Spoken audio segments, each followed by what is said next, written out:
فطور تیرے عشق کا از قلم فروا خالد پارٹ 9۔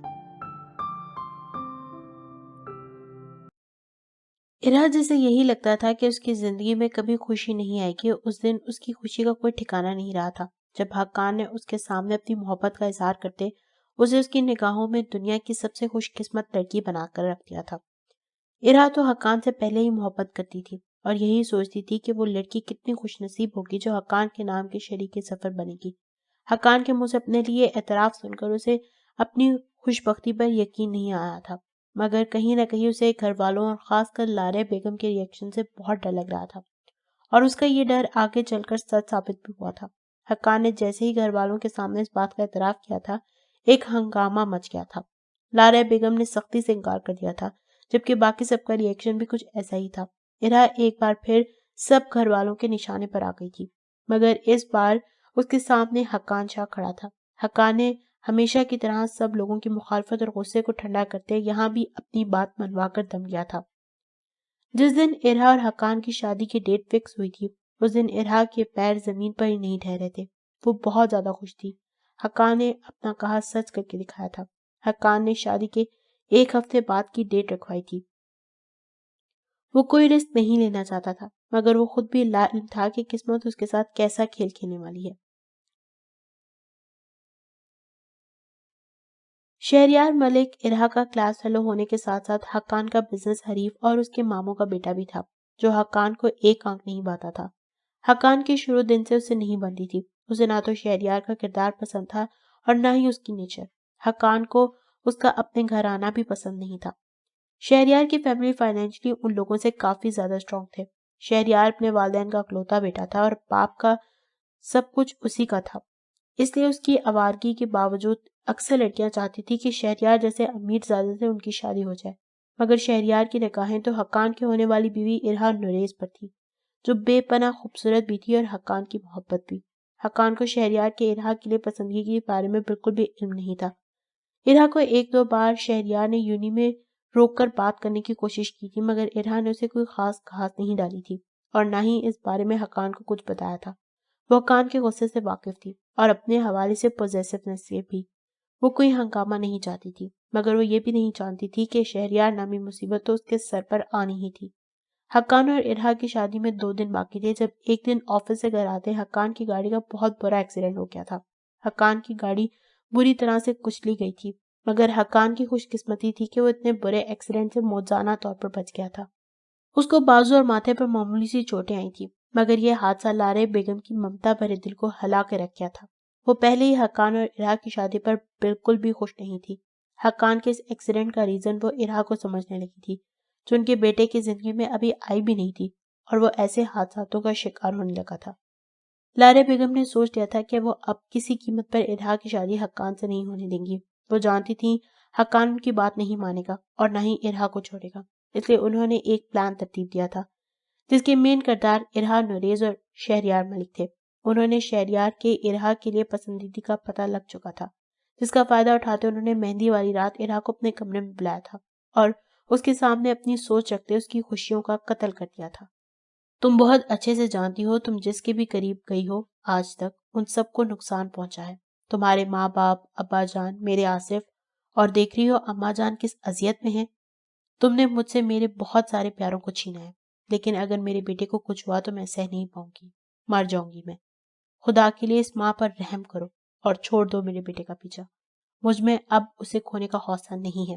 تمہارا دعویٰ ہے نا کہ تم اس سے محبت کرتی ہو، محبت تو انسان کے ظرف کو بہت وسیع کر دیتی ہے نا، تو اسی محبت کی خاطر چھوڑ دو اسے۔ تم میرے بیٹے کو زندہ سلامت دیکھنا چاہتی ہو یا صرف اپنے ساتھ دیکھنا چاہتی ہو؟ لارے بیگم نے روتے روتے ارہا کے سامنے ہاتھ جوڑ دیے تھے، جبکہ حقان کے نام کے مایوں کا جوڑا پہنے کھڑی ارہا کو لگا تھا جیسے کسی نے اس کے سینے میں نوکیلا خنجر کھوپ کر رکھ اس کے دل کے ٹکڑے ٹکڑے کر دیے ہوں۔ وہ اپنی محبت کی زندگی کے لیے خطرہ تھی۔ ارہا اتنی خود غرض نہیں تھی کہ سامنے کھڑی روتی گڑگڑاتی ماں کی فریاد کو خالی لوٹاتے تھی۔ حقان کو چھوڑنے کے لیے مجھے کیا کرنا ہوگا؟ ارہا کو اپنی آواز بہت اجنبی محسوس ہوئی تھی۔ میرا بیٹا تم سے بہت محبت کرتا ہے، کبھی نہیں چھوڑے گا تمہیں۔ تمہیں اس کے دل میں اپنے لیے نفرت پیدا کرنی ہوگی۔ اتنی نفرت کہ وہ تمہاری صورت دیکھنا بھی گوارا نہ کرے اور تم سے ہمیشہ ہمیشہ کے لیے دستبردار ہو جائے۔ لارے بیگم انتہائی صفاقی سے بولتی، یہ بھول چکی تھی کہ ان کے سامنے کھڑا وجود بھی ایک جیتا جاگتا انسان ہے۔ ارہا نے ان کی باتیں سنتے اپنی مٹھیاں بھینج کے رکھی تھی۔ اس کا دل اس وقت خون کے آنسو رو رہا ہوگا۔ تمہیں نکاح کے وقت سب کے سامنے حقان سے نکاح کرنے سے انکار کرنا ہوگا اور سب کے سامنے اس بات کا اقرار کرنا ہوگا کہ تم حقان سے محبت نہیں کرتی، تم شہریار سے شادی کرنا چاہتی ہو اور اسی سے محبت کرتی ہو۔ لارے بیگم کی بات پر اس نے شاکی نگاہوں سے ان کی جانب دیکھا تھا، جو ماں ہو کر پوری دنیا کے سامنے ہی اپنی اولاد کا تماشا بنانے کا کہہ رہی تھی، مگر ارہا کے پاس بولنے کو اس وقت کچھ نہیں تھا۔ تمہیں حقان اور اس کی محبت کی قسم، تم حقان کا یا کسی کو بھی سچ نہیں بتاؤ گی۔ ہمارا یہ سچ صرف تمہارے، میرے اور شہریار کے بیچ رہے گا۔ لارے بیگم کی بات مکمل ہوتے ہی ارہا اپنی خوشیوں کا جنازہ اٹھائے وہاں سے نکل آئی تھی۔ حقان شاہ کو یہ دنیا اس سے چھین رہی تھی۔ ارہا کو اس وقت لارے بیگم اس دنیا کی سب سے زیادہ صفاق عورت لگی تھی، لیکن محبت نے ارہا کے ہاتھ پیر بالکل باندھ دیے تھے۔ وہ حقان کی خاطر خوشی خوشی اپنی جان بھی دے سکتی تھی، مگر اسے دست برداری کا زخم ارہا کی پوری زندگی کے لیے بہت بڑا تھا۔ جس شخص کی محبت کی عادی تھی وہ کل کے بعد اسے دھوکے باز لڑکی سمجھ کر اس سے نفرت کرنے والا تھا۔ وہ ارہا نے پوری رات آنکھوں میں گزار دی تھی۔ اگلے دن بھی وہ اپنے حواسوں میں نہیں تھی۔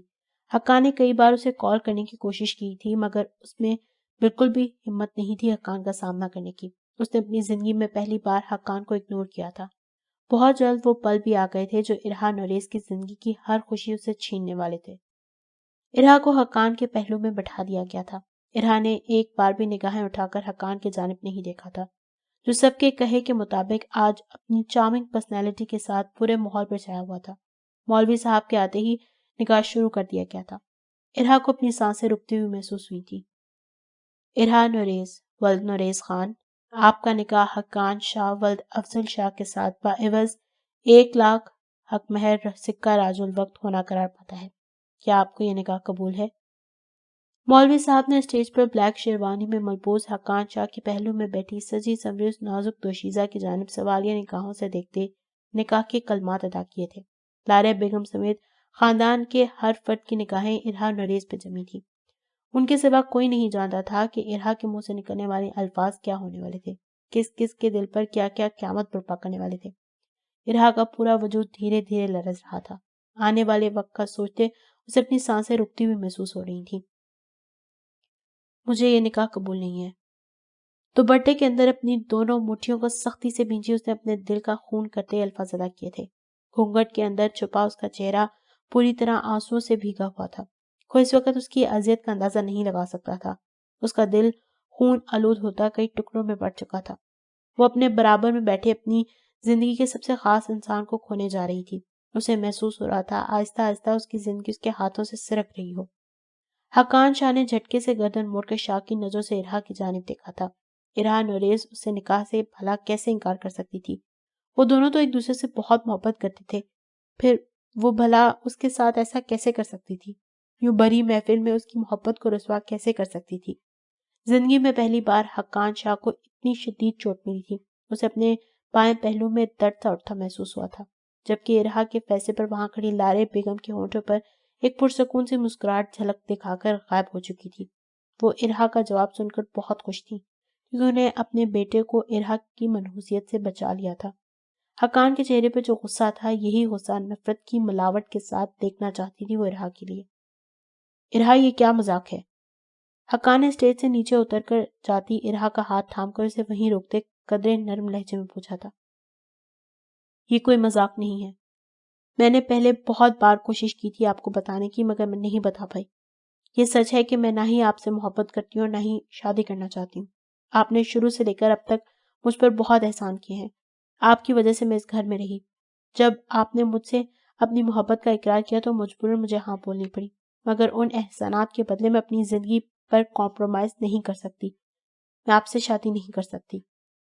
ارہا نے اسی مضبوطی اور پر اعتماد لہجے میں بولتے حقان کو انکار کیا تھا جو اعتماد حقان کی جانب سے اسے دیا گیا تھا۔ تمہیں لگتا ہے تم ایسی کوئی بھی کہانی مجھے سناؤ گے میں یقین کر لوں گا؟ میں جانتا ہوں تم مجھ سے محبت کرتی ہو اور نہ جانے کس وجہ سے یہ سب بول رہی ہو۔ حقان اس کی بات ماننے سے صاف انکاری تھا۔ ارہا اس کے ساتھ اتنا غلط کر چکی تھی، مگر وہ اب بھی اسے چھوڑنے کو تیار نہیں تھا۔ ارہا کو خود پر شدید غصہ آیا تھا۔ جب وہ تم سے نکاح نہیں کرنا چاہتی تو کیوں زبردستی فورس کر رہے ہو اسے؟ چھوڑ دو اس کی جان. یا کہیں اس کے نام لگی جائیداد کی وجہ سے تمہارا دل نہیں چاہ رہا اسے چھوڑنے کو؟ شہریار وہاں آتا ارہا کے قریب آن کھڑا ہوا تھا.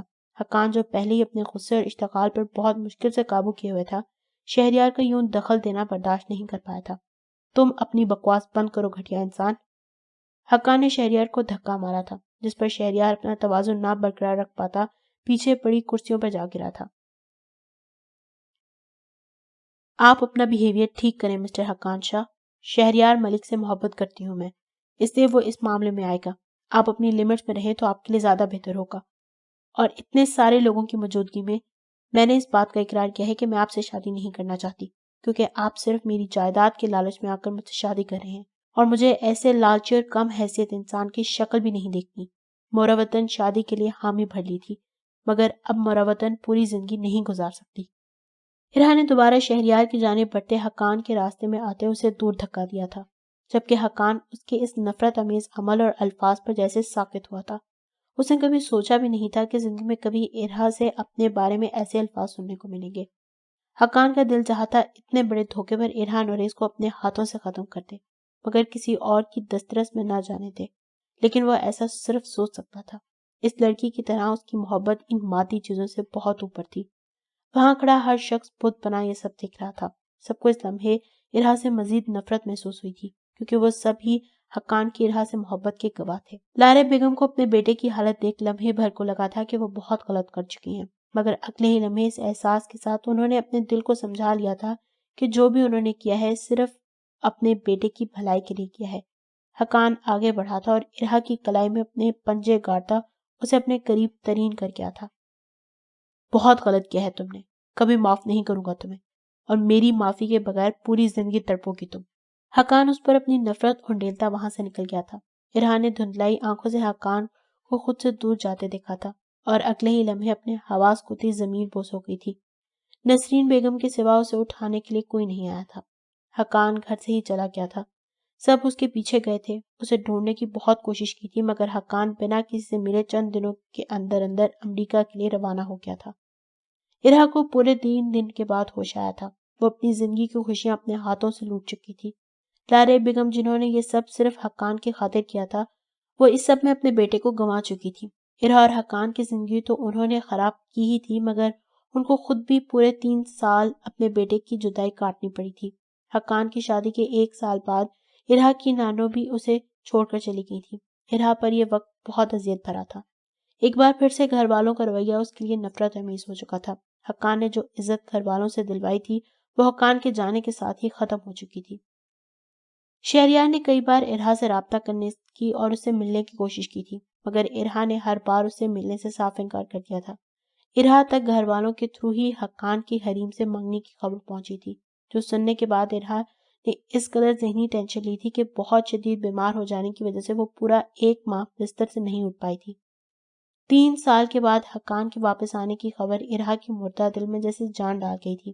وہ جانتی تھی حقان اسے شدید نفرت کرتا ہوگا، مگر حقان نے یہاں بھی اپنی سچی محبت ثابت کر دی تھی. اس نے حقیقت سے انجان ہوتے ہوئے بھی ارہا کو شہریار جیسے شخص سے محفوظ کر لیا تھا. ارہا اس نکاح کے بعد ابھی ٹھیک سے خوش نہیں ہو پا رہی تھی. اس کی خوشیوں کا دورانیہ ہمیشہ بہت کم رہا تھا. ان دونوں کے نکاح کی خبر گھر میں کیا طوفان لانے والی تھی، ارہا کا دل یہ سوچ کر ہی کانپ رہا تھا. اشمال نے اپنا فیصلہ کچھ وقت کے لیے بدل دیا تھا. وہ گھر چھوڑ کر نہیں گئی تھی، مگر مہاپیر اور اس کے بیچ بول چال بالکل بند تھی. نہ مہاپیر نے اسے بلایا تھا، نہ ہی اس نے مہاپیر کو. مہاپیر شوبز کے ساتھ ساتھ اپنے الگ بزنس بھی سیٹ کر چکا تھا. دونوں کاموں پر ایک ساتھ فوکس ہونے کی وجہ سے وہ گھر پر بہت کم نظر آتا تھا. اشمال بھی پوری طرح اپنے پریکٹس پر فوکس کر رہی تھی. ابھی وہ تھوڑی دیر پہلے ہی گھر آئی تھی جب غزالہ بیگم نے اس کی بات مہاپیر کی بہن شاہانہ سے کروائی تھی. ان کے گھر میں کوئی شادی تھی اور وہ چاہتی تھی اشمال بھی شرکت کرے. اشمال نہیں جانتی تھی اس کا جانا مہاپیر کو اچھا لگے گا یا نہیں، اس لیے اس نے انہیں ابھی کچھ کنفرم نہیں بتایا تھا. غزالہ بیگم اپنے کمرے میں جا چکی تھی جب اشمال آرام سے ٹی وی آن کر کے بیٹھ گئی تھی، مگر اچانک اسکرین پر جو منظر نظر آیا تھا وہ اشمال کو وہیں شوق کر گیا تھا. وہاں کوئی سانگ چل رہا تھا جہاں مہاپیر کے ساتھ موجود لڑکی اس کے کندھے پر سر رکھے کھڑی تھی، اور مہاپیر بھی مسکرا کر اسی کی جانب دیکھ رہا تھا. واٹ دا ہیل، یہ کیا بکواس ہے؟ یہ لڑکی مہابیر سے اس طرح کیوں چپک رہی ہے؟ اشمال یہ منظر دیکھ کر تپ اٹھی تھی۔ اشمال نے مہابیر کا کام آج تک نہیں دیکھا تھا۔ اس کی شہرت اور اس کے آئے روز وائرل ہوتی خبریں ہی سن رکھی تھی، مگر مہابیر کو یوں دوسری لڑکیوں کے ساتھ دیکھنا اس کا دل جلا کے راکھ کر گیا تھا۔ اشمال نے گوگل اوپن کرتے مہابیر کا اب تک کا سارا کام دیکھ ڈالا تھا۔ اس ایک گانے میں ہی لڑکی کو زیادہ چپک رہی تھی، اس کے علاوہ سب کام ٹھیک تھا، مگر اشمال پھر بھی برداشت نہیں کر پائی تھی۔ نہ جانے کون کون سی لڑکیاں ڈراموں میں اس کی بیویاں اور دوستیں بنی ہوئی تھی۔ مہابیر کیانی، اگر میرے ساتھ رہنا ہے تو یہ کام تو چھوڑنا پڑے گا ہی آپ کو۔ اشمال نے فوراً حاجہ کو بلایا تھا اور اس سے مہابیر کی اس وقت کی لوکیشن پتہ کروائی تھی۔ اس کا شوہر ہر ٹائم مہابیر کے ساتھ ہی ہوتا تھا، اس لیے مہابیر کا پتہ لگانے میں اشمال کو زیادہ مشکل پیش نہیں آئی تھی۔ وہ ڈرائیور کے ساتھ مہابیر کے سیٹ پر پہنچی تھی۔ مہابیر شاید کسی شوٹنگ میں مصروف تھا۔ اشمال کو مہابیر سے ملنے نہیں دیا گیا تھا۔ اشمال نے مزید غصے سے پاگل ہوتے مہابیر کا نمبر ملایا تھا، جو ہمیشہ کی طرح دوسری بیل پر ہی اٹینڈ کر لیا گیا تھا۔ مہابیر کیانی، میں اشمال اکبر بات کر رہی ہوں اور پچھلے 1 گھنٹے سے اپنے شوہر سے ملنے کے لیے خوار ہو رہی ہوں۔ اگر آپ کے پاس ذرا سا بھی ٹائم ہو تو کیا آپ مجھے باہر ملنے آ سکتے ہیں؟ اشمال ایک ایک لفظ چبا کر بولی تھی، جس کے چند سیکنڈ بعد ہی اسے مہابیر وہاں آتا دکھائی دیا تھا۔ اپنی اس قدر اہمیت کو دیکھتے اشمال کے دل کو کچھ ہوا تھا۔ مہابیر خود اسے ریسیو کرنے آیا تھا۔ مجھے آپ سے ایک ضروری بات کرنی ہے۔ اشمال اس کے مقابل آتی ہی سنجیدگی سے بولی تھی۔ مہابیر اس کے انداز پر تھوڑا حیران ہوتے اس بات میں سر ہلا گیا تھا۔ آپ کو یہ سب کام چھوڑنا ہوگا، مجھے آپ کا یہ کام پسند نہیں۔ اشمال نے اس کی آنکھوں میں دیکھتے بے تاثر چہرے کے ساتھ اپنی بات کہی تھی۔ یہ آپ کیا کہہ رہی ہیں؟ یہ میرا کام ہے، میں اسے کیوں چھوڑوں گا؟ مہابیر نے حیرت بھری سوالیہ نگاہوں سے سامنے کھڑی اپنی بیوی کو دیکھا تھا۔ اگر آپ میری یہ بات نہیں مانیں گے تو پھر آپ کو مجھے چھوڑنا ہوگا۔ اشمال نے ضدی لہجے میں بولتے سزا بھی سناتی تھی۔ مہابیر خاموش نگاہوں سے اسے تک کیا تھا۔ کریم کلر کے خوبصورت سے ڈریس میں ملبوس، غصے سے پھولے گالوں کے ساتھ کھڑی کسی ضدی بچے کی طرح اپنی بات منوانے کی کوشش کر رہی تھی۔ یہ تو سزا بتائی ہے آپ نے، اگر آپ کی بات مان لی تو ریوارڈ کیا ملے گا مجھے اس کا؟ مہابیر درمیانی فاصلہ ختم کرتا اس کے قریب آن کھڑا ہوا تھا۔ اشمال بالکل گاڑی کے ساتھ لگ گئی تھی۔ کیا مطلب؟ اشمال اپنے چہرے پہ پڑتی اس کی گرم معرفتگی بھری نگاہوں کو دیکھ پزل ہوئی تھی۔ میرا انعام کیا ہوگا؟ مہابیر نے اپنی بات دہرائی تھی۔ جو آپ کہیں۔ اشمال بھی مضبوط لہجے میں بولی تھی، کیونکہ اسے کہیں نہ کہیں یہی لگ رہا تھا کہ مہابیر کیانی اس کی ضد کو پورا کرنے کے لیے اتنی بڑی قربانی نہیں دے گا۔ اپنی بات پہ قائم رہیے گا، کیونکہ یہ اتنی بڑی قربانی دینے کے انعام میں مجھے میری محبت، میری بیوی چاہیے۔ مہابیر نے اس کا چہرہ تھوڑی سے تھام کر اپنے مقابل کرتے اس پر جھکا تھا۔ اس کے انداز پر اشمال بالکل ریڈ ہوئی تھی۔ مہابیر کے سوال کے جواب میں دل زور شور سے اسباب میں جواب دینے کو کہا تھا، مگر دل یہاں بھی اسے خاموش رہنے پر مجبور کر گیا تھا۔ آپ کو اگر میری بات نہیں مانی تو بے شک مت مانے، مگر یہ مت سوچیے گا کہ میں آپ کی کوئی بھی بات مانوں گی۔